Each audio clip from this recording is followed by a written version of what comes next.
আচ্ছা, তোমার সাথে এই জিনিসটা কখনো হয়েছে যে তুমি একটা গোল চিন্তা করছো, তুমি একটা এইম ঠিক করছো, ঠিক করার পরে তুমি হচ্ছে যে এই গোলটা তুমি তোমার কোনো একটা ফ্রেন্ডের সাথে বলছো, তো ফ্রেন্ডের সাথে শেয়ার করার পরে ওই গোলটা আর তোমার কখনো অ্যাচিভ করা হয়নি? যদি তোমার সাথে এক্স্যাক্ট সেম জিনিসটা হয়ে থাকে, তাহলে এই ভিডিওটা তোমার জন্য।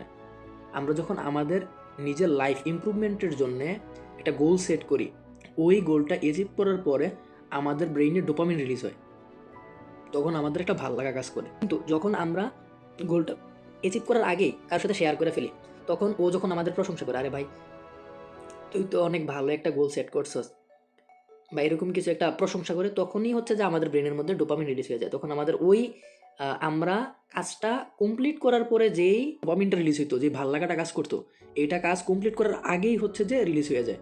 এজন্য হচ্ছে যে ওই কাজটা করার প্রতি আমাদের কোনো পরবর্তীতে আর কোনো আগ্রহ থাকে না। এজন্য never discuss your goal with others.